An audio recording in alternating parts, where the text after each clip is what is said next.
Hi everybody, welcome to the show.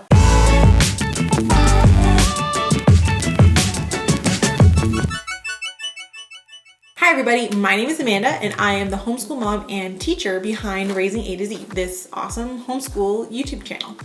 And today I'm going to show you how to build a unit study in only 6 easy steps. First off, why would you want to do a unit study? Unit studies is a very popular homeschool approach. It's definitely gained popularity over the last couple of years, especially since when you're doing a unit study, it tends to be a lot easier to make multiple grades work on one topic.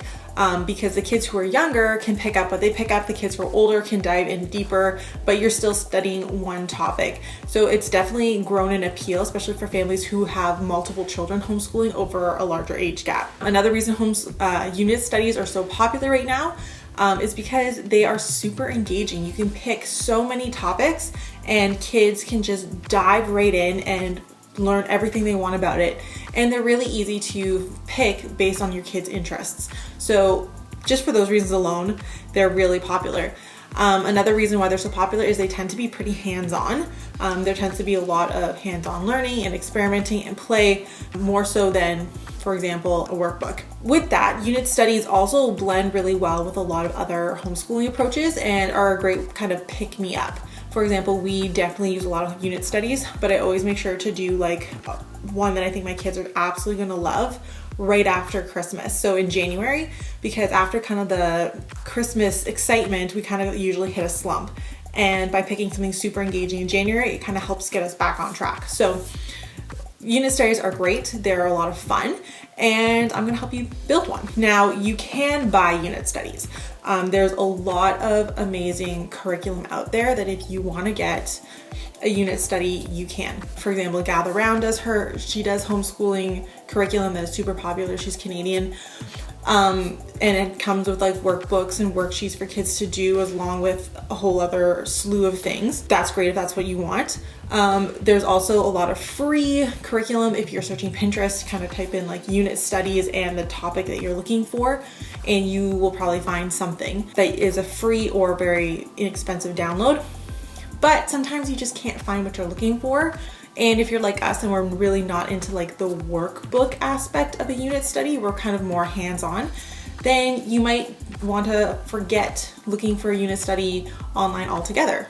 So I'm going to show you how to build one yourself, and then you can like customize it to be whatever you want it to be. Here are the 6 steps to building an awesome unit study for any topic. Number 1, you want to pick a topic. First things first, you want to pick a topic that your kids are into. I often let them help me pick a topic, something that, well, I have their input. I have to be careful because Alexi picks really random stuff. And they're not things she's at all interested. She's kind of one of those kids who like looks around and goes, I want to learn about stairs. So with some assistance, I help her pick some pretty cool topics.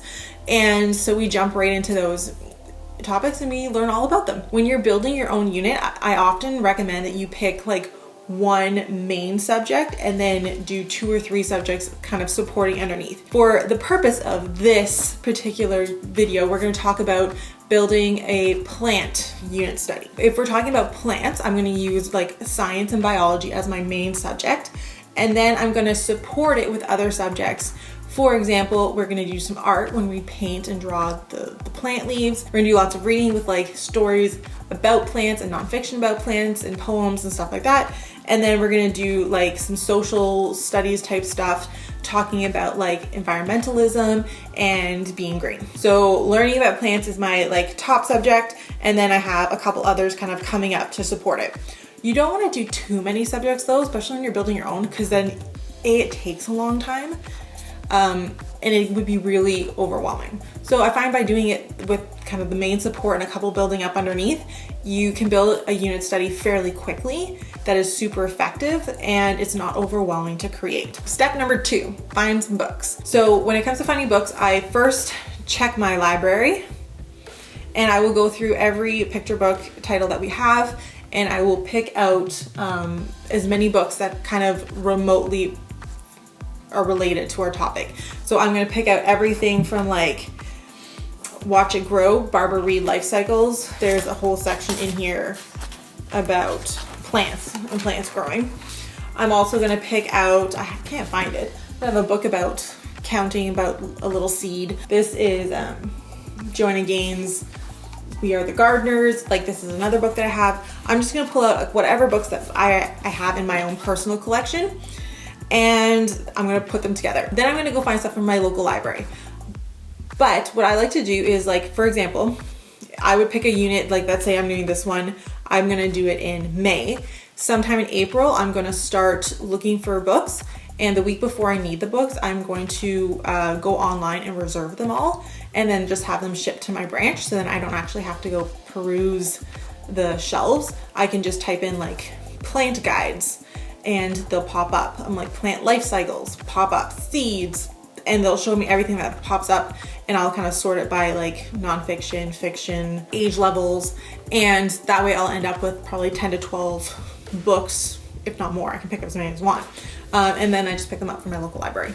Makes it really easy, and I don't have to spend hours and hours perusing the shelves looking for what I want. I just do it online. I always like to look for a blend of like fiction and nonfiction books. So I'm gonna look for, like I said, plant guides, seed guides, and then like some cute stories, just to kind of blend it all together and just look for a little bit of everything. And if at all possible, I will try to find what I call like a big book. Because Alexia's a little older, we've been reading some small chapter books. And so I might find like kind of a chapter book that we would read at night before bed. So all the picture books and all that kind of stuff we read in the morning during our like homeschool time or in our morning basket. And then we read like our chapter book at night. So something loosely related to our theme. Can't think of anything off the top of my head for this one right now. I'm still on the lookout. If you have any ideas, please leave them in the comments, because this is a unit that we're going to be doing. Step number 3, pick some hands-on activities. Pinterest is your friend when it comes to picking hands-on activities. Pinterest is a search engine. It is free. It is amazing. You just go in, type in what you're looking for, hands-on plant activities for kids, and boom, they're just gonna all pop up. And you just scroll through and find what you like. I like to pick kind of like one activity per week. So when you decide how long your unit studies are, ours are usually about a month. So I'm gonna look for like 1 to 4 activities that I can do with my kids that are gonna be hands-on. Too much, and if you're doing too many of these like hands-on activities, you're gonna get overwhelmed and you're gonna be really, really tired. So I try to pick like 1 to 2 a week, and that seems to be like more than enough for my kids, because by the time you add in like their math workbooks and going to play groups and stuff like that, we just don't want to be too tired to do our fun stuff, right? If you can, you might want to look for like 1 activity per subject that you're trying to teach. So like we talked about in this one, I'm going to do science is my main, language arts, social studies, and art. So then I might do, like for my science, I might do my hands-on activity will be like, we're gonna plant seeds and draw and document how they're growing. For my language arts, we're gonna do like all of our books and our reading and vocabulary words that are gonna be plant-based. For social studies, because we're talking about like environmentalism, we might go and like look at the impact of pollution. We might do like a street tidy up in the ditches and examine how pollution affects the plants around us. And then for art, we're going to draw the plants that we see and document them through like watercolor. I now have 4 activities hitting 4 different topics, and it's just going to be a lot of fun. Step number 4, documentaries and shows. Some people really don't like using television. I think that you can be really strategic with what you pick, and it can be super educational for kids, and they just love it. Like honestly, they love it. It's a great activity if it's a rainy day or a cold day, and they're still gonna learn something for it. So for example, in this one, I have a couple different shows that I've picked out. So for example, I'll go through and find like the Magic School Bus shows, like the episodes that are on plants and gardening and growing, you know, especially like the one where like Phoebe becomes like the beanstalk and they talk about like chloroplasts and photosynthesis and all of that. Like that would be a great episode.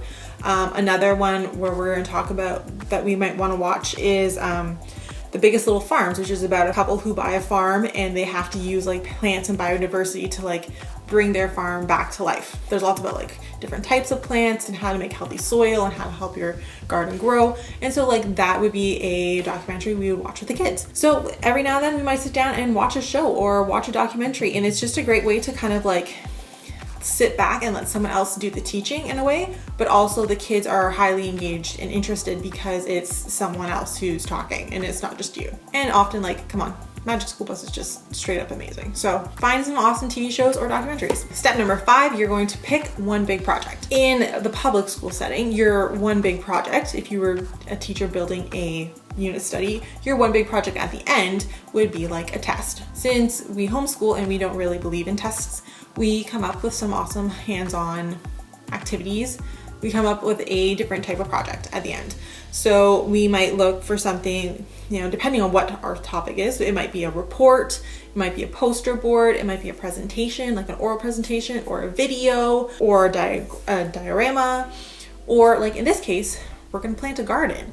And so we would go outside and we plant a garden, and we're gonna like tend to our garden for a couple weeks. Yes, it might not be done exactly at the end of our unit study, but it would be an awesome project to do with the kids, and it's something that they would be totally into. Step number 6, plan a field trip. We try to take one field trip a month. That's kind of our personal goal. We don't always get it done, but we do try to get sometime in the month a field trip somewhere. And field trips don't have to be super expensive. They don't have to be these big crazy things where you're spending a lot of money. If we're doing this plant unit, we might do something like going to a greenhouse. We might go for a walk in the woods and collect native plants. Like those are 2 free things that we could do. Obviously, provided you don't buy any plants at the greenhouse, which is always hard. But they are a very inexpensive and free activity that you can do with your kids. Find an idea, find a place where you can take them that is connected to your theme. I know a lot of people like to go kind of at the end of the month, but you don't have to. I find sometimes going in the start or the middle of the month is a great way to kind of like kickstart the interest in an activity or a topic. So yeah, just find some time and go on a cool field trip. Bonus number 7. We like to always try to include a recipe with our unit studies if you can. Obviously, sometimes it's just not possible, depending, like for example, you probably wouldn't do like a rock-based recipe. That would be very difficult.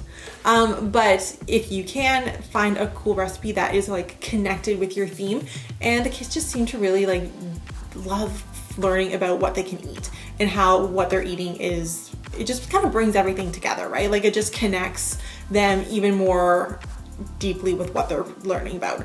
So we like to throw in a recipe. For this one, we're probably going to do something like salads, build your own salad, or like a build your own fruit kebab kind of activity. So once you have all this information, you're going to take it, you're going to kind of plot it out along your weeks of what you want to do. Have a movie day here, an activity day here, a book reading day here, and boom, you have a whole unit study in not very much time. And it can, again, this can be customized to pretty much any topic and any age level. So for example, Alexi might be really into space. We can make this whole unit about space just by changing out a few activities, the books and the documentaries, and we'd have a whole new unit using the same kind of foundational steps. I hope this was an educational video for you. I hope it helps you build your own awesome unit studies. Let me know in the comments below what kind of unit studies you might be doing this year. And thank you so much for watching. Make sure that you subscribe to get the video notifications on Mondays when we put out new videos, and then follow us on Instagram and Facebook, and you can see what we're doing in our unit studies on a regular basis. Thank you so much for watching. See you later.